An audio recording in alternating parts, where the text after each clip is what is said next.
David, it is awesome to see you. We just were talking about golf and life proofing a swing.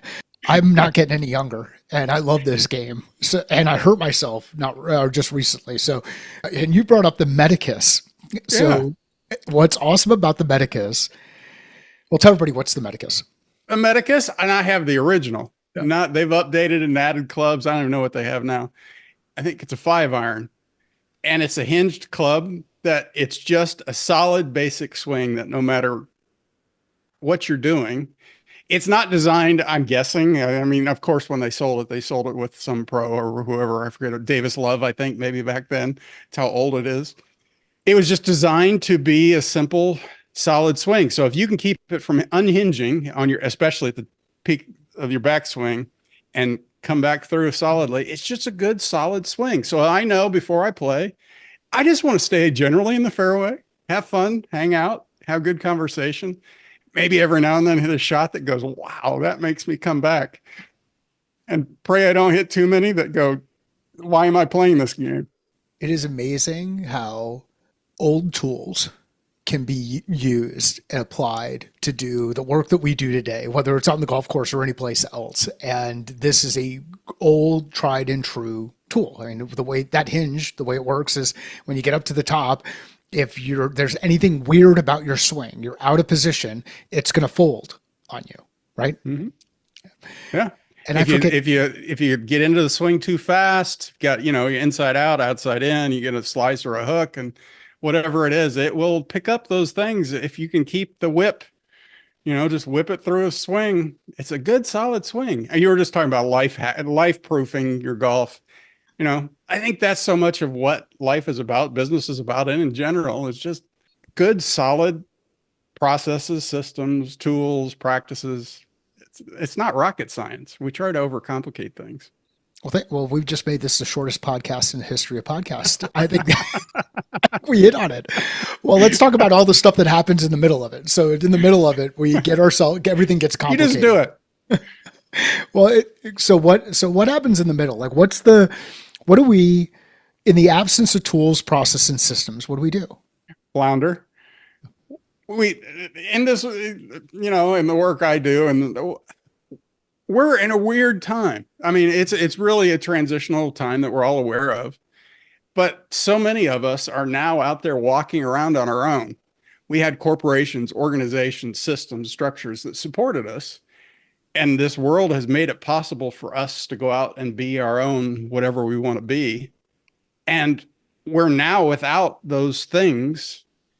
And so it becomes one of those experiences where like, oh, this is different than I expected it to be. And you're talking about that in between time, previous to the last several years, I was a firefighter for 3 decades, in addition to business and entrepreneurship and other things. And it was really strange leaving a structure, a system. It gave me a schedule. It gave me a purpose and a meaning, and it gave me a connection, gave me systems and structures and all the things. And then you retire, you leave that, and you have this other thing you want to build. And it's like, oh, now I am the leader. Now I'm the manager. Now I'm the one that sets culture. Now I'm the one that determines development and growth. And oh, these are weird experiences. So I think it's a new challenge that is an opportunity for development. What's that transition been like for you? It's interesting. It really, to put it mildly, to back up, at the same time I was a firefighter, my wife and brother-in-law started a business. We started a mortgage company. It was a family business, all hands on deck. And one of the big reasons I chose to be a firefighter was it gave me 2 days off here where I'm at in Indiana. We worked 24 off 48. And I still didn't know what I wanted to do when I grew up. We accidentally fell into business. It was just something that developed an opportunity. So I wanted to be a husband and a father. I wanted to be at home. So being a firefighter was an amazing career, amazing experience, but it wasn't everything that I wanted to do. I always had other things I wanted to do. So when it came to the end of the fire department, it was opportunity. I was excited.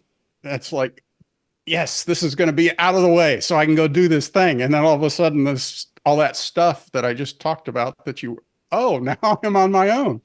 There's no system and structure. And so that's what it's been like. It's been a figuring out. At first, the experience when you leave something for me and what I've from reading I've done, there's that initial honeymoon period, like all change, generally, you shouldn't say all, but generally, you're thinking, I'm going to do this new thing. It starts out really exciting and interesting, and it's an opportunity in this thing that's had all the problems that you focus on. I get to leave those behind. And so you go through that period, however long that lasts. I was ready to leave for various reasons I'm happy to talk about. 30 years was enough, but then it's oh, I've got to figure out what I'm going to do or how I'm going to do it and all of that stuff I just talked about. And then it's a whole lot of wandering around, bumping into walls, making lots of mistakes. And it's really interesting. For me, I struggle with confidence. I struggled with I when I went to work, I had I've never been famous, never had accolades, never had. But when you're a firefighter and you walk into a school or a tour group walks in, oh, you get recognition for a thing. Community knows you. Everybody knows for this thing. Like many of us, we have the roles that we play. So people knew me as a firefighter. I was proud of the job. I did some important stuff, worked in the state capitol here in Indiana, and I was proud of it, but I was also done with it. So it's that tension between I'm done with this thing, but all of a sudden I've got to go out on my own. I wasn't working with a crew, a culture, a community, a system. I wasn't working with any of that stuff. So if I was going to go out and make mistakes, it was just on me. I'm standing out there. Oh, you in a crew, a team, a corporation, a business, a structure, you can kind of find ways to hide your weaknesses, hide your deficiencies, shall we say. And then you go out on your own, not only the things that you neglected to develop, you find new ones.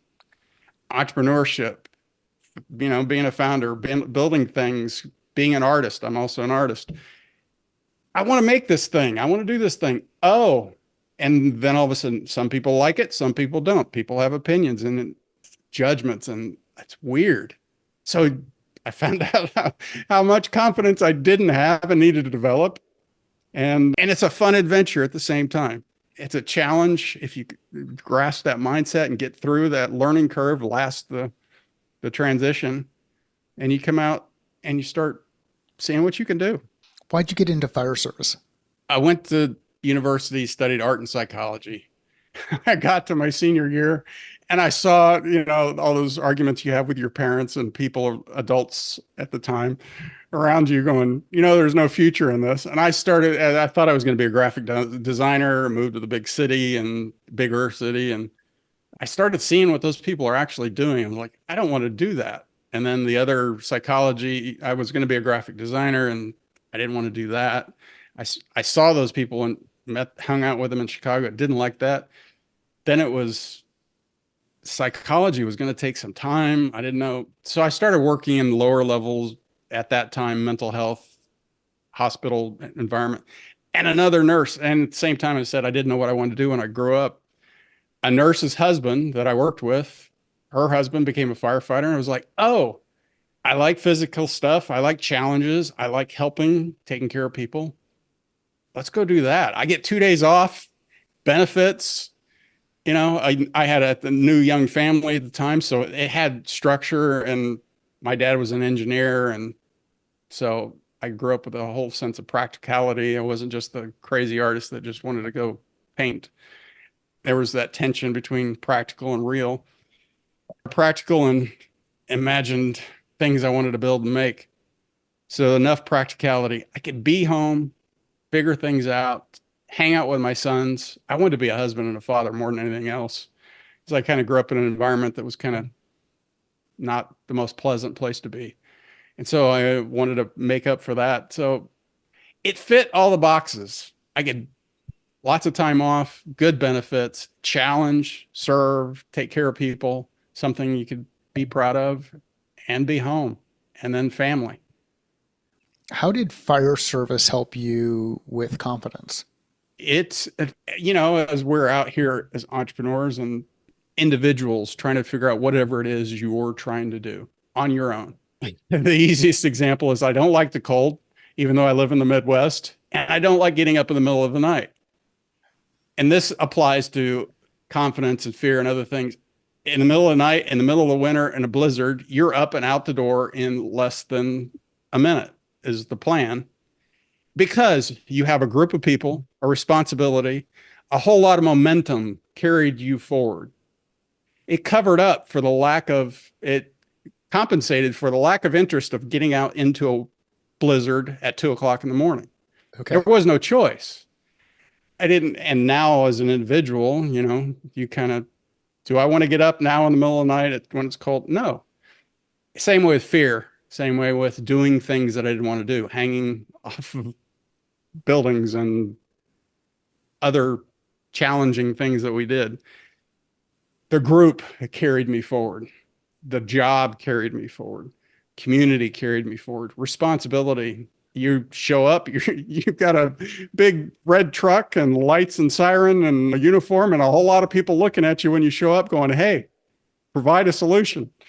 So for all those reasons, that and confidence was mixed up in there. What what lessons do you take away from operating in fire? And I've never served in any way, shape, or form. So I talk about it in Right. public service, fire service, military service. So if is it right to refer to it as fire service? Sure. Yeah. Okay. So, in what are some lessons that come from like basic early training that still apply to what you do today when it comes to fire service? Move. Okay. What do you I mean? don't know. I don't care if you don't know, move. I heard that from the beginning. Well, I mean, when we started, to date myself, there was no GPS. There was no, it was it was a, I grew up listening to Johnny and Roy and Emergency. And, it was kind of like that. You get a piece of paper with an address on it, and you got a map on the wall, and you got a map book, and sometimes you get lost, literally get lost in neighborhoods when you don't know where you're at the middle of the night and you're trying to figure out, or addresses don't match or things are. Move, keep moving, figure it out. Is that right or wrong? Just keep moving. Same way with a medical, because I was also a paramedic, EMT. We did medical stuff. It's always, what's your next best guess? Keep figuring it out. You don't necessarily know. It's always solving a problem. And so that was a key lesson that I learned. How do, why do why do people struggle with solving problems or or struggle? Let's go with this moving thing. Why do people get stuck? Why do they struggle with moving? I think I know I can speak for myself, and what I've observed of other people is you don't want to look foolish. Sure. It depends on the degree and the seriousness of the situation. Obviously, you don't want to make mistakes. You don't want to look foolish. You don't want to not know. We grew up needing to know. I mean, we were always tested. We were always judged by what we did or didn't know. We didn't really learn problem solving from make lots of mistakes and figure it out. Make lots of mistakes. I mean, it's common conversation now. It wasn't then. It was you either know or you don't know. And if you don't have confidence in yourself to say, I don't know this right now, generally as a team, if one person didn't know, you go, hey, I didn't know that. I don't know. What do we do? And it's a collective conversation, real time, and you just keep solving the problem. It's a four is better than one, typically, or two of us. Mhm. But as individuals, how comfortable are you going, I don't know, to your kid, to your somebody that's hired you as a fractional, somebody that, your potential client? We're always, many of us are always feeling that judgment of how confident are you to say, I don't know? How confident are you to say, I'll figure it out? How confident are you to realize that part of what we need to do now, especially now in this world we're living in, is keep learning. How good are you at learning? Just taking on a new subject and that difficulty of I don't want to do the effort. It's really comfortable where I'm at now. Just doing what I've been doing. It's it's grooved. It's like a golf swing. I mean, you've been talking about changing your swing, and if you any of us, we try to change something about what we do, a routine, a pattern, the way we move through our day, our life, our job, whatever. It always requires more effort, more energy, more mistakes. And how comfortable are you doing that? And it's unexpected. I mean, it's not necessarily a muscle that we practice unless we go out of our way to do it. So I think that's depending on your personality, depending on, each of us are different and have a different skill set where we arrive. But those are the main factors. I don't want to not know. I don't want to make mistakes. I don't want it to be hard. We're designed to do simple, keep it easy, do the same thing. I know what I'm doing. Be our own worst enemy, get in our own way. Yeah, it's taken me a long time. It took me a long time to kind of realize the value and the importance of being comfortable with saying I don't know, followed by I'm going to go figure it out, or we'll figure it out, or I'll find someone who can help me figure it out. And that I don't know is really, really powerful, because before I would come into a room and be like, hey, I know this stuff. This is my area of expertise. This is my domain. I'm going to cover that up and present this level of confidence. And really what it is ends up being is this giant shell and be really comfortable saying, I don't know, but I'm going to figure it out. And there's a lot of stuff that I just don't know. And we're going to learn and we're going to fail and we're going to do all of those things. And I know this is a military thing, but you embrace the suck. You realize that there's just going to be some hard things that you work through, and you will work through because you are resilient. The closest similarity, or the closest characteristic that suck you're talking about, and that I don't know, and the effort, and some people like to go to the gym and love to work up a sweat, love to hurt. I love the pain when I'm tired and a workout was good. I like being covered in sweat and done. It feels good to be exhausted. Some people are just not in a million years go get sweaty or exhausted. Yuck. We're on different continuum, so that when am I going to adopt that care? Is the suck worth it to me? Yeah. Is what I want to accomplish that important? The thing that you just highlighted for me that I think is really powerful is everybody's suck is different. We arrive with a different skill set, a different experience, a different personality. What so let's talk about the transition. Like firefighter, fire service for 30 years, and then you shift into something different. How much of your identity did you feel like you were losing in that process? I prefaced that earlier story with the fire department wasn't necessarily my first, choice. It wasn't a Yeah. lifelong. So I didn't immerse myself completely. Okay. I won't say that I didn't get pleasure out of and identify myself as that, but I was very aware that it was coming to an end. And I was very aware that I was other things, and I had been other things and done other things and wanted to do other things. And that kind of drove the next things I wanted to do. So I didn't lose a whole lot, although it's taken several years before I don't feel like a firefighter anymore. It What used does to that be Yeah, what does that feel like? What do you mean you don't feel like a firefighter? Like what's an example of feeling like a firefighter versus not feeling like a firefighter? uh, walking into a restaurant and automatically looking at fire extinguishers, automatically looking for exits, automatically thinking about fire load, it's for me as a professional firefighter, I wanted to do my job well. So everywhere I lived in my district and I worked in my district, and I mean, we worked and had family and life in the same district I worked. So everywhere I went was a part of my job. It was There was an address, there was a road that I made sure that when I moved to a certain part of town, there was a road that was a one-way road in with a certain address and certain numbers, and there's only one way in. It's only one lane wide. So in fire service, you got to have an order of arrival. There's an SOP, a standard operating procedure, and you have to arrive in the right order because there's certain jobs that have to be done depending on the vehicle. See, I can even go back there now. It's that so if you're thinking about pre-planning, a lot of fire service is about pre-planning and preparing. and being prepared for the predictable, which was uncertainty, but you could predict that it was going to happen at some point.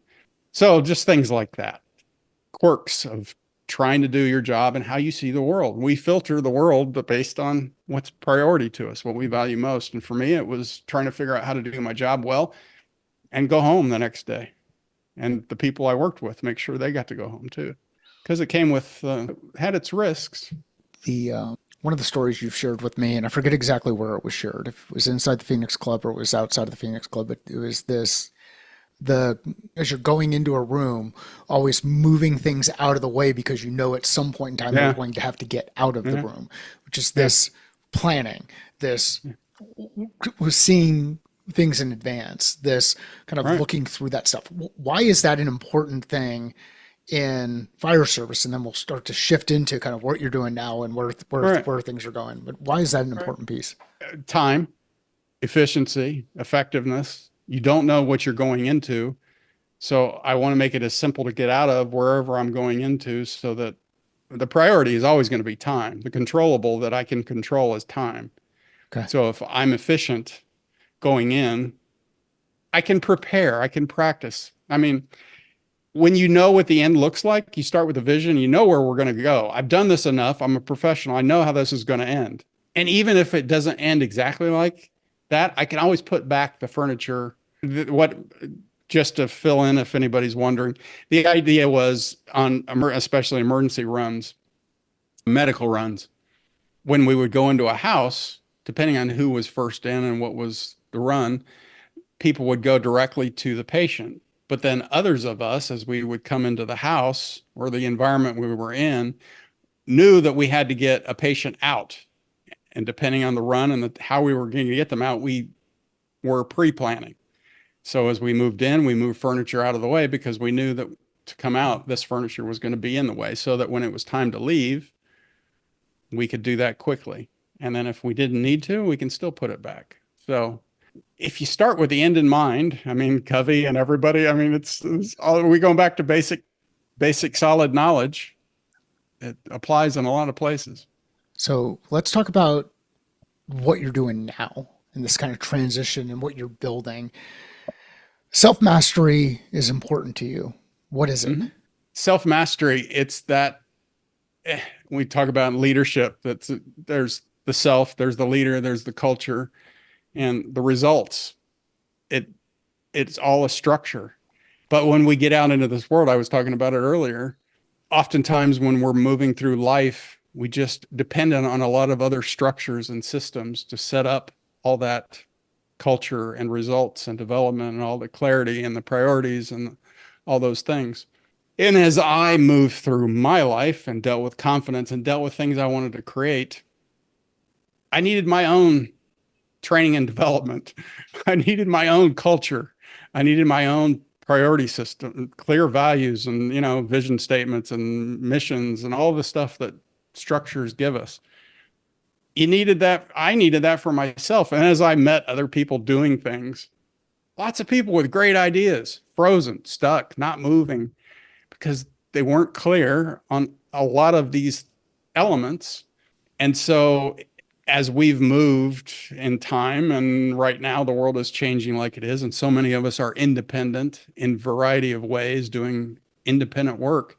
I'm meeting a lot of people that are struggling trying to put that structure into place. So self-mastery is self-leadership and self-management. And I learned it in the fire department. I mean, if you walk into a situation, it's just you and the patient, you and the situation, you and the environment. Have you prepared for this moment? Are you very clear on your priorities? It was kind of fun. Happened to come across James Clear tweeting something, and he was asking a question. It sounded like something he was going to write for a book, and he was talking about this idea. And we were started tweeting about preparation and being prepared. We can predict the unpredictable. I mean, we're living in an uncertain world where we don't know, none of us know what's happening next.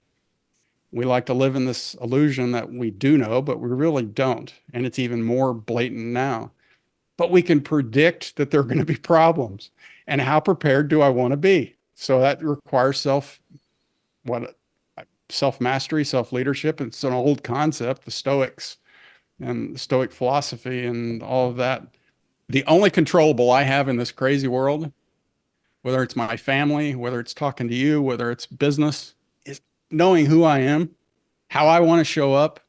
I have my culture. I know what my values are. I'm doing the work to show up in the way that I need to show up. So that's self mastery and why it's critically important to me. How can people, folks who are listening to the conversation, how can we get better at building out those processes, those systems, those tools? What are some things that we can do if we want to get better at this? We want to begin the path toward, or start the journey toward self mastery. Where do we start? Big part of it, the biggest, simplest, and we've been talking about simple answers, Yeah. is responsibility. Jocko Willink talks about radical responsibility. It's so much of the conversation is responsibility. I'm responsible for my life. We're living in a world, we'll get into the world of all that's going on in so many ways. People trying to control other people trying to getting angry and frustrated that the world out there isn't the way I want it to be. And yet you're not managing yourself. I mean, and so radical, it begins with radical responsibility. And then the second part of it, that this confidence thing and what I learned in my growth through the fire department, the things I wanted to do, was the fact that I can change. You were talking about identity and getting stuck. Another way we can get stuck is we don't know how to be any way other than we've been. But the new thing that we want to do doesn't necessarily match who we've been. And it can be very easy to come to an end or a hoped beginning or a new idea or something and go, there's a mismatch here. I'm not capable yet of what I need to do. I don't have the characteristics. We were talking about getting up and sweating, doing the workout, doing the hard, embracing the suck. Is that part of my character? Is that part of who I am? Is that something I embrace?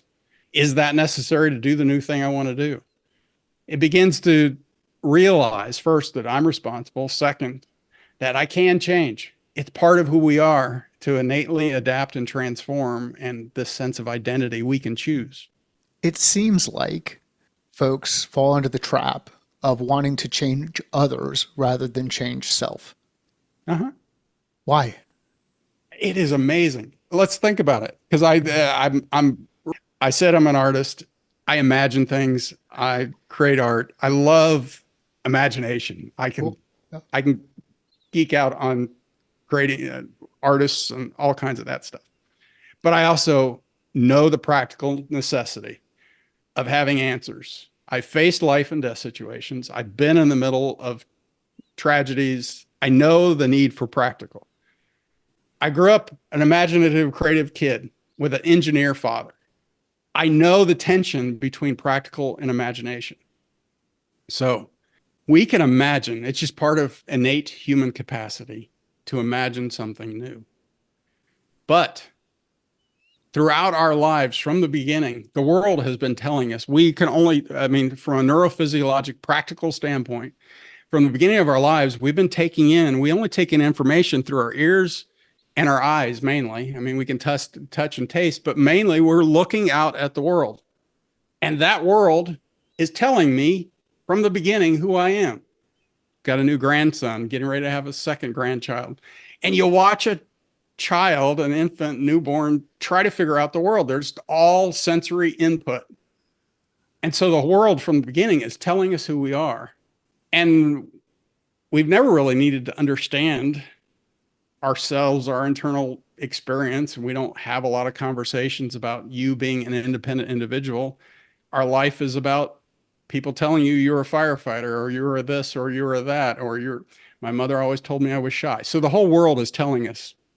And at the same time, we're always looking out at the world. I'm looking at you, you're looking at me. Right. So it seems like all of the control over our life is out there. If I'm not, while at the same time, we're having an internal feeling experience. We just are. It's just a fact of life. You feel good, you don't feel good. You move toward, you move away. Basic neurophysiology of being a human being, any creature. Move away, move toward. It feels good, doesn't feel good. Simple. It always feels like that feeling of wanting to move away or something inside that I don't like, I'm seeing you and I'm not feeling good. So it must be you that is the problem. And if we grow up in a world where everybody is looking out, doing the similar thing, seeing other people, it hasn't been part of human tradition. It wasn't in my world to go, oh, I'm responsible for how I feel. Yeah, your parents would say you're responsible, but the whole time they're telling you what you are or aren't. Or we don't necessarily haven't needed to up until now be independent thinkers, take responsibility, and realize that we can deliberately change ourselves. The job changes me, gives me an identity, gives me a culture. My parents, my family, my kids tell me what I am, my wife, my relationship. The world is always telling me. And so I think it's a major conversation that we need to begin to have is you have been looking out your whole life, but it's inside of you. It's pretty powerful when you start to kind of shift perspective. Like in technology, a lot of people will talk about world building. So from a software development, software engineering perspective, and I'm not a software developer or software engineer. I've sold these products in the past. Right. You think of world building, future building. You think of kids using tools like Minecraft, world building, future Right. building. For me, when I was a kid, it was Legos and Lincoln Logs and an erector set. Like you go in and you build these things. And sometimes you take them apart and see if you can rebuild them back. And every once in a while, you've got some extra parts. And we go through this process of saying, okay, well, there are some of us who start to feel comfortable with this testing and iterating. And then there are others who will go and say, I'm not worthy. I'm not a builder. I was born to do this, or I'm going to go to school to do this. And that identity, I'm stuck in this thing. If I'm stuck in this thing, what are some questions that I can start asking myself to start to open up my eyes to the idea that there's something more on the other side of that pain, that challenge, that resistance that you work through. That's why I'm glad we're having this conversation. That's why I'm an open book and love these conversations.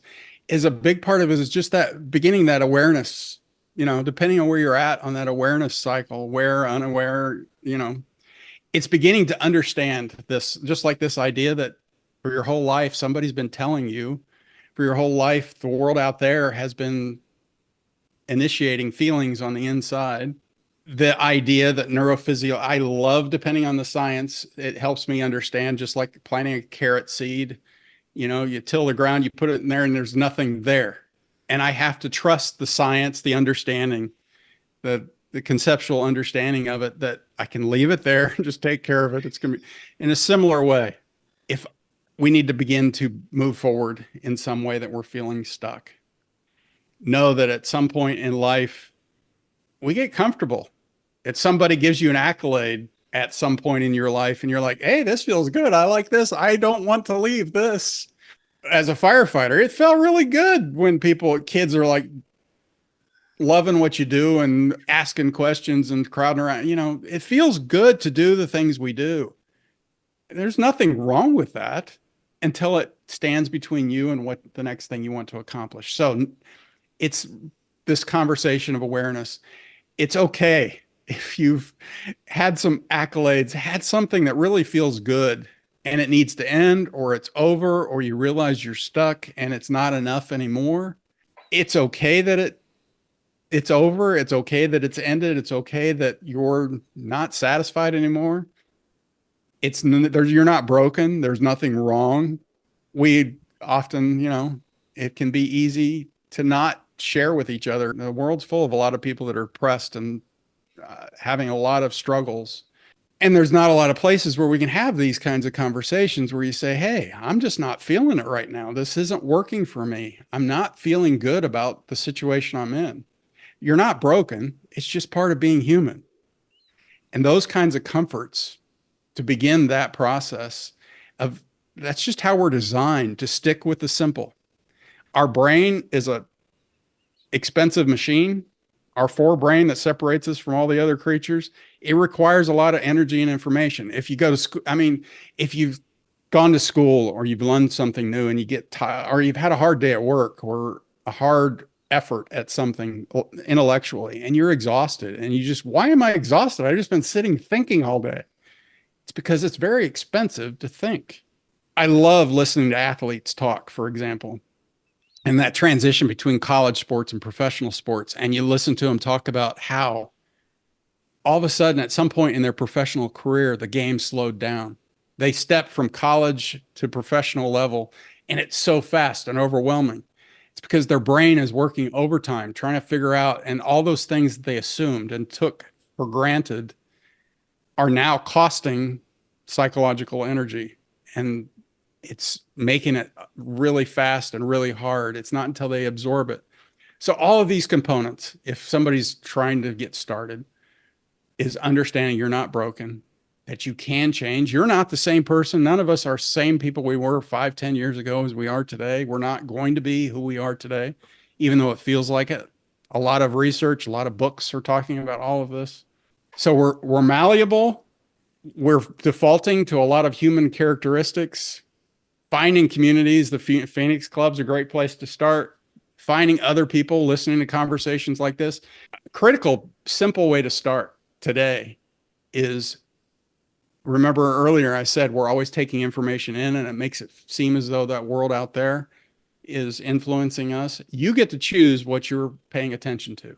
I hang out with people like you and people in the Phoenix Club and other places. I intentionally choose the people I'm around because they're moving forward.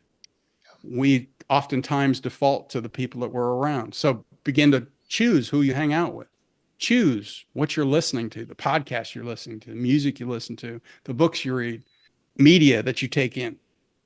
Choose, stop the stuff that makes you feel worse, even though it might viscerally feel good to rage against the world right now.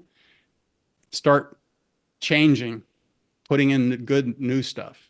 The same thing happens with a lot of people will talk about this in the context of nourishment. So fuel, the kind of food we bring in. If we bring in good fuel, if we eat the right things, we tend to feel better. There are things that I eat that taste really good that I don't feel as good after Right. I've eaten them.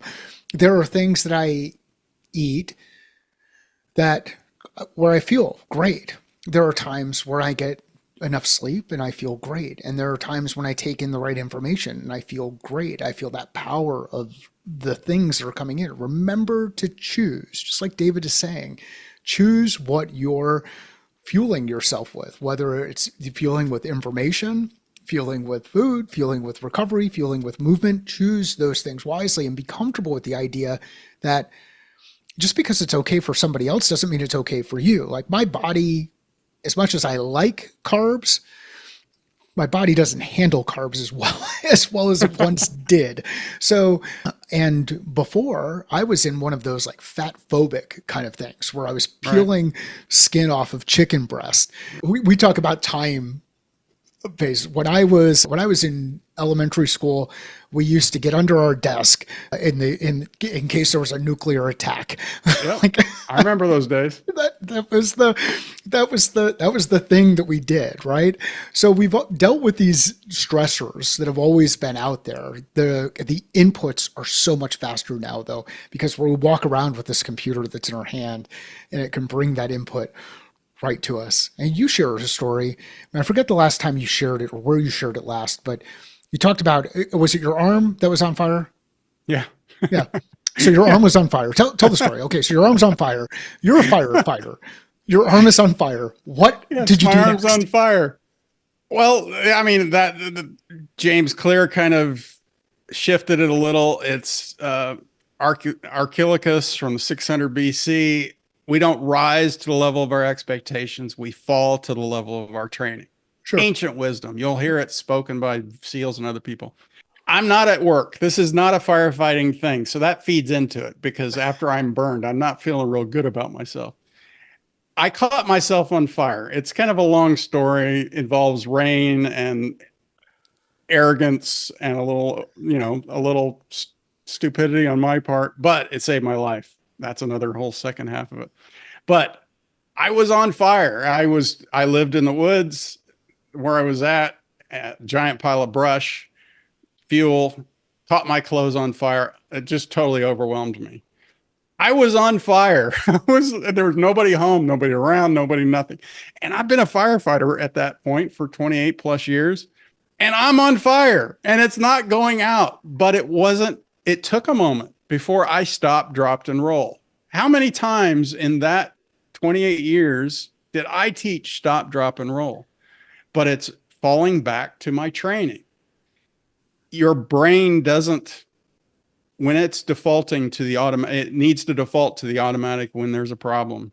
And falling back on that training, stop, dropping, and rolling is a critical lesson in all of this. Is we can think we want something new when you're struggling with it. This is another good thing for somebody that's, if you're in a situation, we can imagine. It's easy to imagine. I can imagine all kinds of amazing, wonderful things. But we've been talking about us as human beings defaulting to some mechanisms that are we're just born with as human creatures. And one of those is we default to what we've been trained to. And if your training, your sense of identity, the characteristics you've got, what you understand and know, how you move through your day, how productive or not, and all the different aspects of your life have produced the results that you currently have. If you imagine a new amazing thing, whatever, a new business, new relationship, new whatever, if you aren't, if you're struggling to follow through, you're struggling to accomplish this new thing, it's because you don't have the training built into your automatic system yet to default to it so that it's automatic. In your golf swing, when it's automatic and it's just grooved, that's falling to your training. That's why you sit on the driving range doing it over and over and over. We all do that. It's just part of being human. So that was it's a great analogy. It was amazing to me what it took. Being on fire for me to even took a moment to stop, drop, and roll. How did it save your life? Later on, they would find that I had clots in my left femoral artery. And if they hadn't found it, I would have woken up dead one day and they wouldn't have known why. And so they said, thankfully you were here. And so I had other surgery to deal with that blood clot. And so, yeah, it saved my life. So I was embarrassed at first and then I was grateful. How much did it suck? Like, how much grief did you get A that lot. you didn't stop, drop, and roll right out of the gate? Well, I mean, that wasn't it. I was on fire. Yeah, that just stopped the burning that was already taking place. Okay. Okay. But I got grief from burning myself in general in the first place. Sure. Yeah. So I think about it. You have a negative situation that happens. Like being on fire sucks. Even Your when show. mistakes happen, even when those things happen, they can become things that we can laugh about and move forward. Why why do some people deal with trauma and just close down and like not work through it? Like feel like a sense of guilt associated with negative things. Like, do you see that with people you've either worked with or have had a chance to be around, where the trauma hits and they let it sit too long? I've seen lots of versions of how it's interesting to see the different variety of ways that people respond to unexpected things, tragedies, difficulties, problems.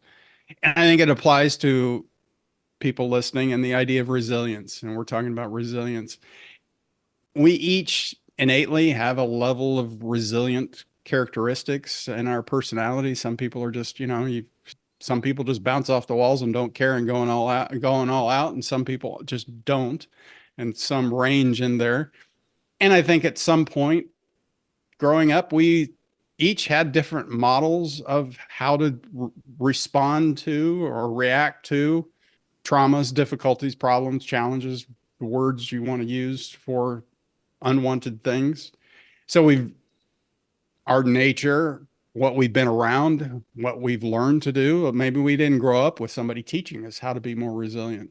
Maybe we didn't value it. I know as an entrepreneur, you've really got to The challenges you're going to face, the problems, the questions, the uncertain, you've got to develop some resilience and some practices and some things.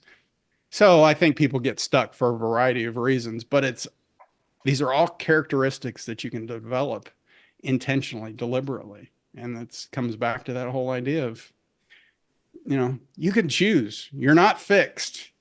That's the amazing thing. To me, that was the good news that I finally came to in life in general, and why I do what I do is we are changeable. And when you get a framework to work through, you can make changes that you want to make. It's not easy, but it's why we need to be able to change in this world. And the good news, if anybody takes anything away, you can change. You're not fixed, no matter what your past history was. Oh, you were a minute ago, real quick. This idea of this burn, for example, I didn't grow up in a household that was optimistic or looked for the positive or anything like that. But it was a great learning experience because I've been doing this work and practicing this work. And instead of saying, the number of people that came and had nothing but negative stories to tell me about the burn and about burns and how terrible the situation, I finally had to tell people, this is a no negativity zone. I'm sorry.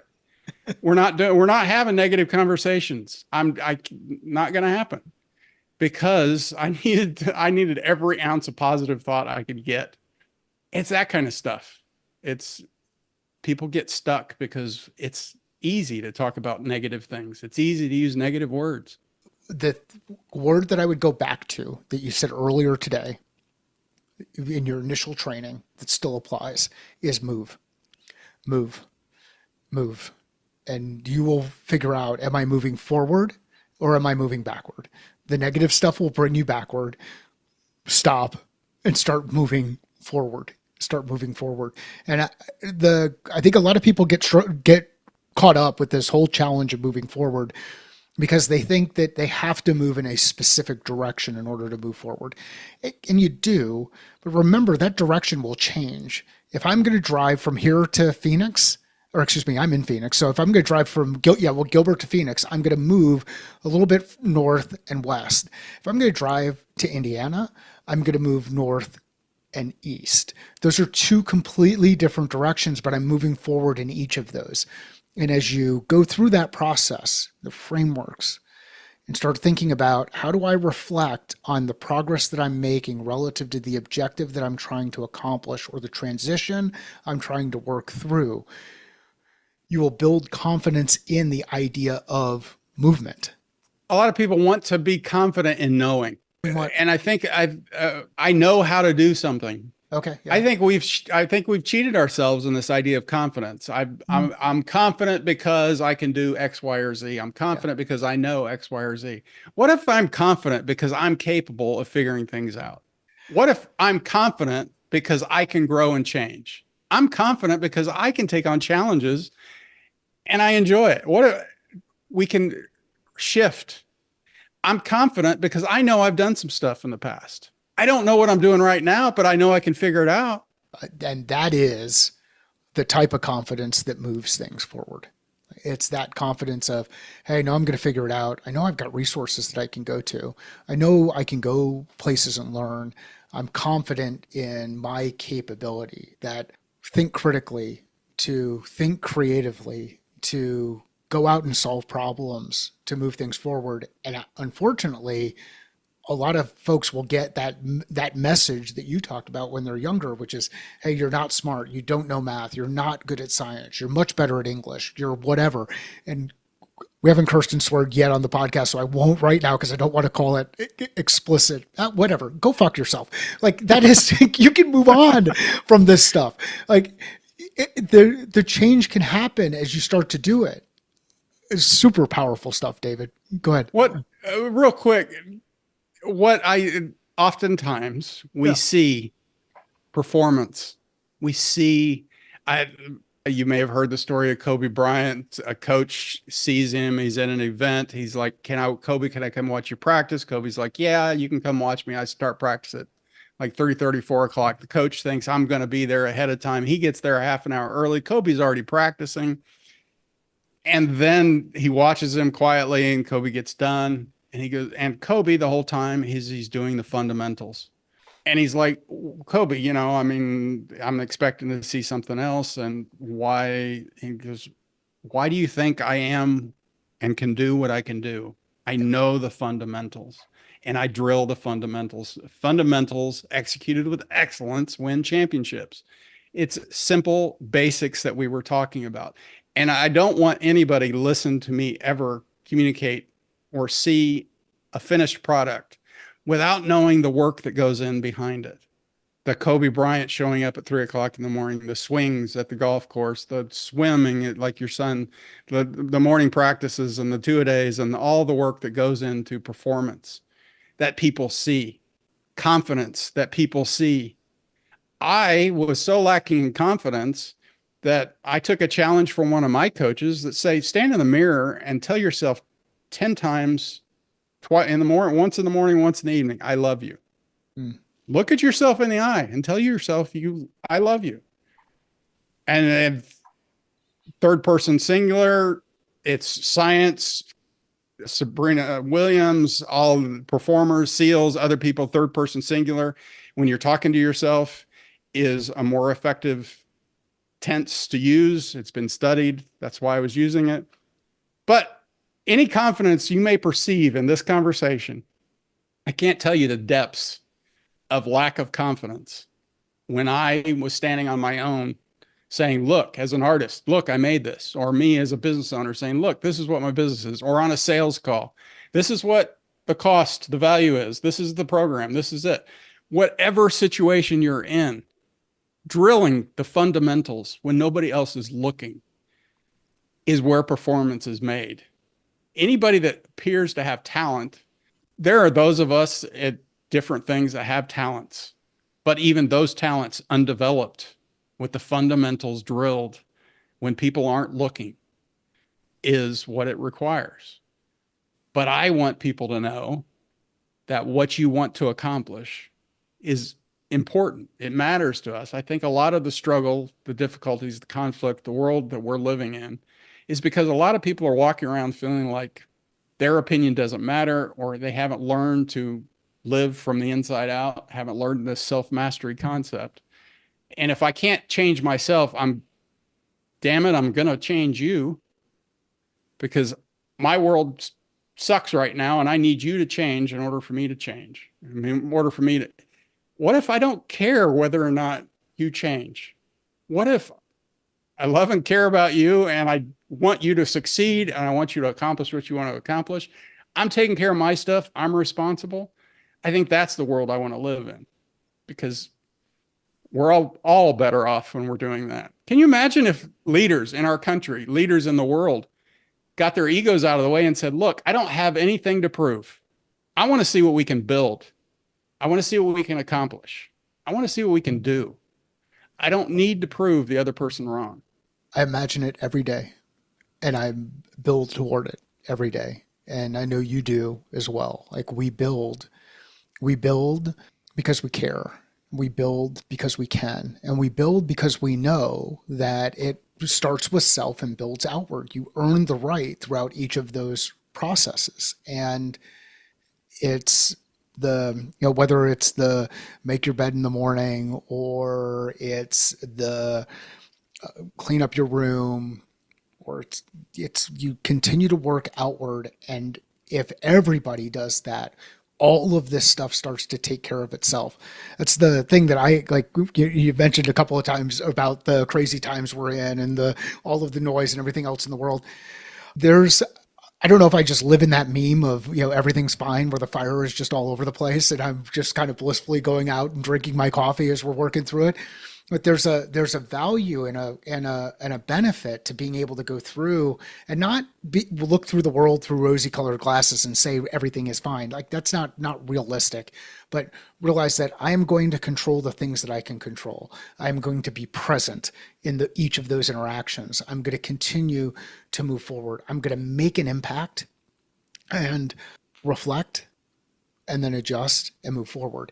And when you start to get that level of control, that level of that self confidence, that sense of self, it's amazing what will happen around you and what can happen around you and the impact that you can have on others. That's why firefighters, for example, are able to stand in the middle of a tragedy. I mean, I've been there when hundreds of people are in the middle of a highway and all kinds of mayhem is going on, and you're one of four people, and people are looking at you going, okay, what now? Wow. I've Yeah. been there, done that. That's the self mastery you're talking about. So, the rest of this world that I'm speaking, I love it because I have these conversations with Yeah. people like you all day long. I live in this world. And sometimes I have to remind myself that the other things are going on. And some people might say you're just living with your head in the sand, you're just not facing reality. But I've had debates. What can you do other than what is in your world? You can rage, we can complain, we can all that stuff. It's wasted energy, it's wasted time. I've got things to build. I've got people to love, I got people to serve, I've got people to help. I've got things to do. The rest of it's wasted energy. Yep. I will, for example, vote. I will be educated. I'll be aware. But the rest of it is a distraction, no matter how good it can feel. I mean, I'm raising young drivers. And when you have those conversations, like, yeah, the other person could be wrong all day long, but you control your vehicle. Even if the other person is whatever, you're in control of your vehicle. You're not in control of all the rest of the traffic. Stay in your lane, do your thing, control your vehicle. And that's the way I live my life. And I'm so grateful that I've learned to, and I'm grateful that I've chosen to hang out with people like you. I choose who I hang out with. And so if you're out there listening and you're thinking, yeah, or whatever, my world is what it is, and it's not real pleasant, what I want it to be, you can choose what you pay attention to. You can choose who is in your world. It may take some time and some effort and rearranging, and some people around you may think you're a little crazy, but that's okay. I don't care. I have important things to do, and so do you. And this is how you create difference in the world, create resources that your family needs, respond to the crazy world that we live in of AI or politics or whatever craziness you want to choose. David, I don't know a better way to end the conversation than with what you just said. So, so where can people connect up with you? Where can people find you? Where would you like people to go to get to learn more about you? The simplest, I'm on LinkedIn. I'm David Landis, Landis. My website, davidlandis.me, Landis. But if you want to reach out to me on LinkedIn, that's a great place. I post content regularly there. We can start a conversation there. I'd love to find out what you're working on, where you're at. Yeah, let's make this world and life a better thing.